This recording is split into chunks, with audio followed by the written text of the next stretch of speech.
और जल निगम संघर्ष समिति हमारा केंद्रीय नेतृत्व ने आज सभी उत्तर प्रदेश के सभी जिलों में रैली करने का निर्देश दिया था।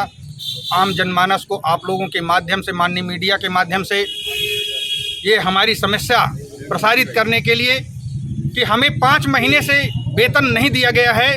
मार्च माह के बाद से अब तक जल निगम कर्मियों का वेतन नहीं ड्रा किया गया है और जल निगम जो कि पूरे उत्तर प्रदेश के जनमानस को पेयजल मुहैया कराती है और विशेषज्ञ संस्था है, इसके आर्थिक ढांचे को कमज़ोर किया गया।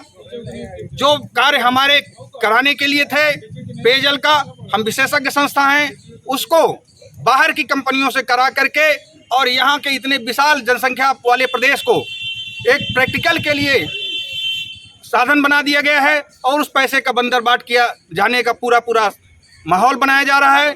हम चूंकि सेंटेज पर काम करते हैं, हमें ट्रेजरी से वेतन नहीं मिलता है। अगर हमारा काम किसी अन्य को दिया जाएगा तो हमारा वेतन ड्रा करने के लिए जो सेंटेज होता है वो नहीं एकत्र हो पाएगा और सेंटेज के बिना एकत्र हुए हमारा वेतन नहीं बढ़ पाता है। हम 5 महीने से वेतन के इंतज़ार में हैं और उसी के लेकर के पूरे प्रदेश में हम भोजनावकाश के समय में विगत काफ़ी समय से हम सत्याग्रह कर रहे थे 1 घंटे का और उसके माध्यम से सरकार को ये हम अपना प्रार्थना कर रहे थे कि हमारी समस्याओं को दूर किया जाए। हम उत्तर प्रदेश सरकार के एक उपक्रम हैं और ये 1927 से ये विभाग है। पूरे हिंदुस्तान में पब्लिक हेल्थ इंजीनियरिंग डिपार्टमेंट के नाम से जाना जाता है। ये भी विभाग PWD का एक विंग हुआ करता था।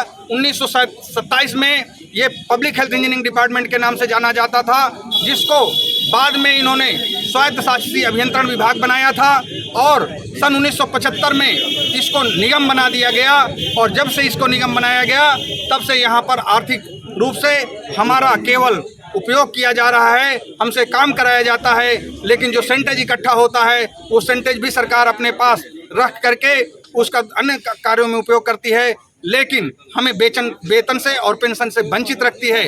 आप लोगों को मैं अवगत कराना चाहता हूं, आम जनमानस को अवगत कराना चाहता हूं कि पूरे उत्तर प्रदेश में या पूरे भारत में सभी को जितने राजकीय कर्मी हैं 7वां वेतनमान लागू हो चुका है, लेकिन उत्तर प्रदेश जल निगम इसमें अभी केवल 6वां वेतनमान से ही हम लोग कार्य कर रहे हैं। देखिए सरकार सुदृढ़ीकरण कर रही है, कह रही कि हम इनको मजबूत करेंगे। हम मजबूती के नाम पे हमारे विभाग को ही 2 भाग में बांट रहे हैं। करें नगर का अलग काम करेगा, जल निगम नगर होगा, और जो गांव का काम करेगा वो जल निगम ग्रामीण होगा।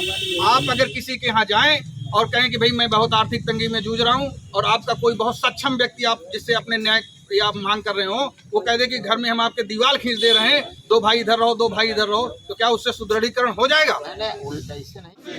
इंकलाब जिंदाबाद जिंदाबाद जिंदाबाद, इंकलाब जिंदाबाद जिंदाबाद जिंदाबाद। प्राइवेट कंपनियों को लगातार जो है काम कराया जा रहा है, जल निगम से काम नहीं करा रही सरकार, क्या कहेंगी इस विषय में? इस विषय में यही कहेंगे कि जो हमारे स्पेशलिस्ट हैं वो बैठे हुए हैं, जो नॉन टेक्निकल है और नॉन स्पेशलिस्ट हैं वो लोग काम करने जा रहे हैं। हमारे पास DPR बना के चेकिंग के लिए हम लोग बैठे रहते हैं, पता चला उनको कुछ जानकारी नहीं है, तो वो हम तो सब लोगों को तो झेलना पड़ रहा है। और जो विशेषज्ञ लोग हैं वो देख रहे हैं जो भी हो रहा है, जो सरकार कर रही है। आपको क्या लगता है भविष्य में क्या जल निगम को पूरी तरीके से बंद कर दिया जाएगा या किसी उसमें विभाग में मर्ज कर दिया जाएगा? यही तो हमारे अंदर डर बैठा हुआ है, इसीलिए तो हम लोग ये सब कर रहे हैं। भाई एक डर हमारे अंदर बैठा हुआ कि जब वर्क भी नहीं दे रहे हो, वर्क नहीं दे रहे हो तो इसके मतलब जल निगम धीरे धीरे खत्म होने के कगार पे जा रहा है। भाई 2 भागों में बांट रहे हैं, हम एक थे उनको कमजोर किया जा रहा है, 2 भागों में बांट दिया जाए।